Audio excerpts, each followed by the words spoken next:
You're listening to the Hidden Killers podcast with Tony Brueski, featuring former federal prosecutor and president of West Coast Trial Lawyers, Neama Rahmani. Let's talk about the body language that Kohberger was using in court this last week at the last hearing that we saw him at. He was dressed in his suit. He looked very professional, but seemed to have an aura of confidence to him, more so than I think we've seen in the past. In the past, we saw him kind of looking down, not really being super expressive. This time, we saw the steeple point fingers going on. And I've talked to body language experts. I've talked to FBI agents on this already. Everybody seems to bring this up as a big point of contention and something that really stood out to be different than the past times that we've seen Kohberger. Did you notice anything different, or did that stand out to you?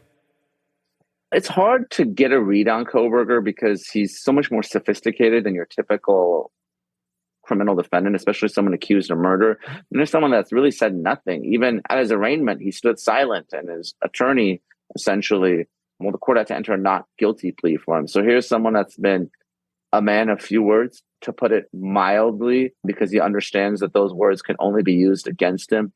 Tough to get a read on him, frankly, Tony, and understand really what even the motive was for all this. I know there's theories that it might have been stalking or something else, but this isn't some of the other cases that we've talked about where there's a clear motive and we understand the reason why someone did it.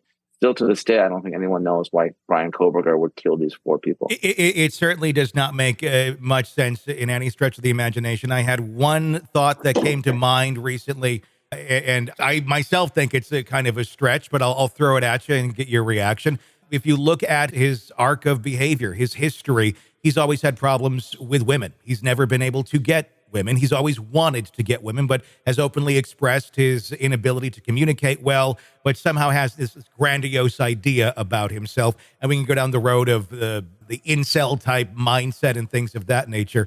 But being someone who did study criminal justice and did study some of the worst people out there, I would imagine one of the things he did notice is that those men that he studied who have been horrible killers in prison, from Ted Bundy to BTK, they started to get attraction from women once they were behind bars after they committed these heinous crimes. And I'm not saying this argument as a joke, but I am wondering, because I think a lot of us have wondered, did he do this to go on this ride? Is this part of his sick journey in life of this is what he wanted to do and get from point A to point B? Is that too crazy of an argument that he thought, well, I'm going to really do a screw you to all the women who have rejected me, being the women that he killed as almost symbolic, and then being behind bars, suddenly, we've talked about here, and we've seen the letters flowing in of people who think he's innocent and also want to have his baby, if you will. Yeah. It is a sad reality that serial killers, even mass murderers, do get sometimes a lot of attention from women when they're in custody, whether it's because they're bad boys or I don't understand the mentality, frankly, Tony, Sure. But that is absolutely true.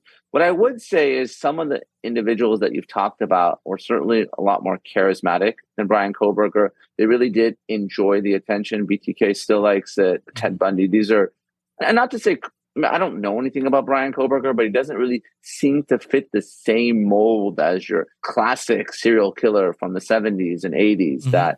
So certainly this may be an unintended consequence of him being arrested and potentially convicted of murder.